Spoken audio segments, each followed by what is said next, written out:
Effet ricochet de la hausse des prix des carburants, une augmentation du prix du pain et celui du ticket d'autobus se profilent à l'horizon. Les consommateurs expriment leur mécontentement.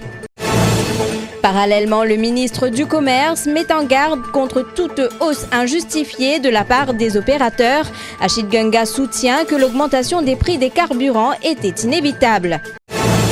Amina Garib Fakim a été interrogée par l'ICAC dans l'affaire Alvaro Sobrinho, alors que la commission d'enquête sur la violation de la Constitution par l'ex-présidente sera présidée par le juge Astraf Konaï.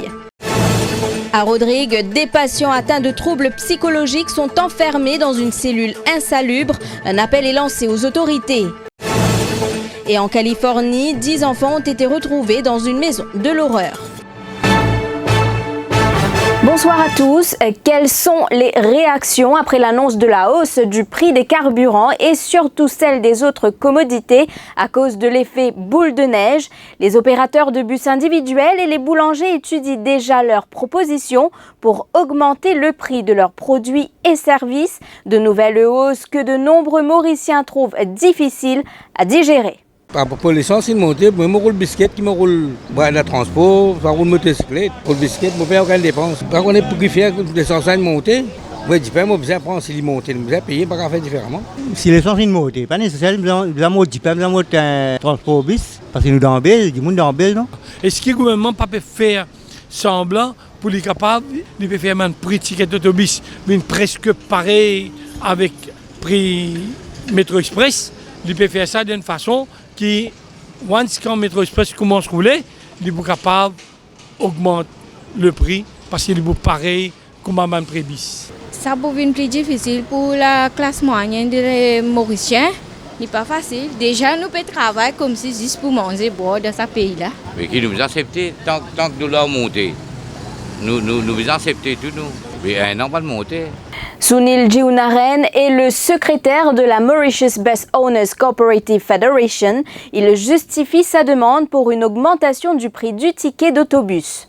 Il y a beaucoup d'opérateurs qui déjà se font faillite et avec sa nouvelle augmentation, il y en a beaucoup plus qui pourront rentrer dans les trains. Le gouvernement prend un choix, soit il augmente le prix du ticket ou dans forme de subside, les compense l'augmentation. Ce pays propose combien? Nous pas encore un chiffre exact parce que nous pouvons bien prendre en considération toutes les autres choses qui font partie du coût d'opération du bus, pas seulement le carburant. Trop c'est trop, affirme pour sa part Nasser Mourabaye, le président de l'association des propriétaires de boulangeries. Nous l'écoutons. La dernière augmentation diesel qui est arrivée hier soir là, il arrive un petit peu trop beaucoup par litre. Nous faisons ça va nous stade depuis assez longtemps. Même la dernière fois, nous avons un salaire minimum, tout ça, qui tombe là, nous. C'est la commodité depuis 2012, pas fin d'augmenter. Et ce pays demande une hausse de combien à peu près? Nous, comptable de travail là. Le ministère de l'Industrie et du Commerce ne permettra aucune hausse de prix injustifiée sur des produits de consommation courante. Achid Gunga l'a bien fait comprendre ce matin et commentant l'augmentation du prix du carburant, il a martelé que cela est inévitable et demande aux Mauriciens de faire preuve de compréhension. Nous ne pouvons faire notre travail comme un gouvernement responsable. Nous ne pouvons pas mettre pays et l'économie pays en péril. Il arrive à une situation que nous besoin prendre une décision, nous payons un choix, nous pouvons besoin prendre une décision, mais la population connaît aussi en même temps que quand nous sommes capables de faire quelque chose, quand nous sommes capables de donner quelque chose, nous faisons aller. Bon, on fait un appel, dans une situation difficile qui est hors de nos contrôles. Aujourd'hui, nous tous comme un patriote, nous besoin de marier piqué pour que nous soyons capables de tenir le coup. Et moi, je suis confiant, nous avons une population qui comprend la situation. Je suis confiant que nous pouvons agir comme un responsable. Dernière fois, bon, tout le temps l'exemple d'une nomination d'Alpori. Dernière fois, je monte le prix. Jusqu'à aujourd'hui, je n'ai pas réussi à comprendre qu'il y a un prix là, une montée. Parce que nous passons vite diesel quand nous faisons d'Alpori. Et ça a aussi une montée par plusieurs roupies. 2, 3, 4 roupies en place. Mais là, je fais un appel à tout le monde. Nous ne pouvons pas passer un moment difficile, la cause contexte international. L'eau produit pétrolier. Donc, je fais un appel à la population et à tous les opérateurs économiques pour comprend sa situation-là. Également dans l'actualité, Amina Gharib Fakim a été entendue à la commission anticorruption pendant près de 3 heures ce mercredi. L'ex-président de la République était accompagné de son avocat, maître Hervé Duval Junior.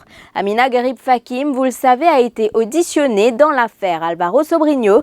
À sa sortie du réduit Triangle, elle n'a pas souhaité faire de déclaration. Son avocat à lui était bref. Sa cliente, dit-il, espère laver son honneur. Ma cliente a toujours soutenu et continuera à soutenir toute démarche et initiative légitime et de bonne foi qui peut aider à établir les faits. Elle espère que très vite, spéculations et autres sous-entendus laisseront place aux seuls faits et que son nom sera clair une fois pour toutes.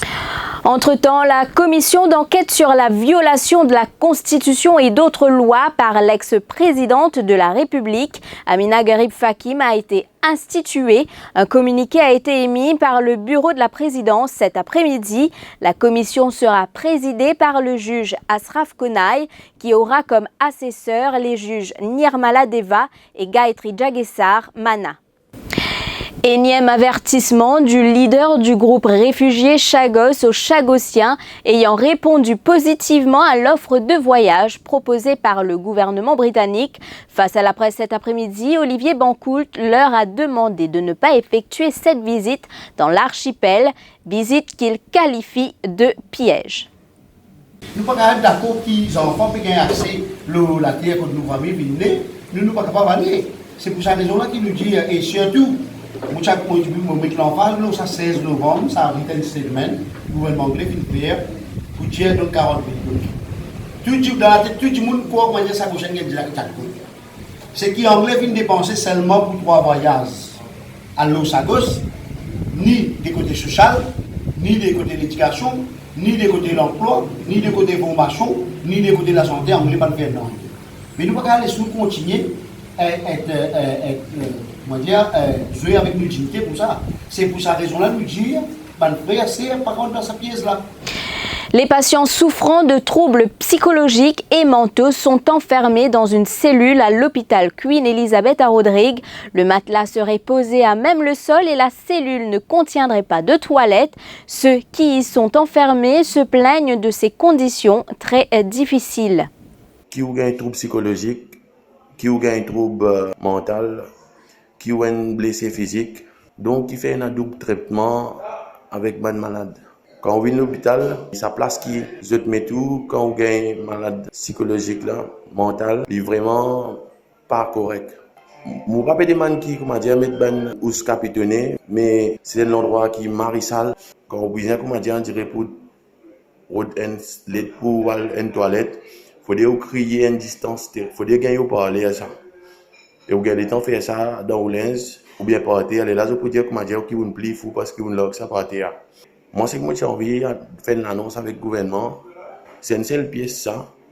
Si tu es capable de réarranger cette pièce, ça donne façon que un gens qui est malade, quand il vient à l'hôpital, il paraît d'une côte les plus malade. Après l'arrestation d'un fabricant de faux billets la semaine dernière, de fausses coupures de 2000 roupies sont toujours en circulation dans le pays. Pas plus tard qu'hier, un banquier de la capitale a constaté qu'un client lui avait remis des faux billets. Et puis aux États-Unis, une nouvelle maison de l'horreur vient d'être découverte en Californie. 10 enfants, le plus jeune n'ayant que 4 mois et l'aîné 12 ans, ont été retrouvés vivants au milieu d'excréments et d'ordures. Au début de l'année, ce sont 13 enfants, ceux de la famille Turpin, qui avaient été retrouvés attachés et affamés dans le comté de Riverside.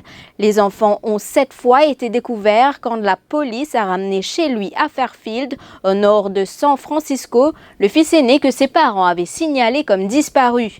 Une fois dans la maison, un joli petit pavillon de banlieue, les enquêteurs ont découvert les horribles conditions dans lesquelles vivaient les enfants. Les sols étaient jonchés d'urine, d'excréments humains et d'animaux, de nourriture avariée et de déchets en tout genre. Et puis la situation continue de s'aggraver à Hawaï. Depuis son réveil le 3 mai dernier, le volcan Kilauea connaît un regain d'activité qui a causé l'apparition de nombreuses fissures à travers la grande île d'Hawaï, mais aussi la libération de grandes quantités de lave et de cendres. Selon le dernier bilan, près de 40 maisons ou bâtiments ont été détruits par les coulées de lave, tandis que des milliers d'habitants ont été évacués. C'est ici que prend fin cette édition. Merci de l'avoir suivi. L'information en continu sur le www.defimedia.info.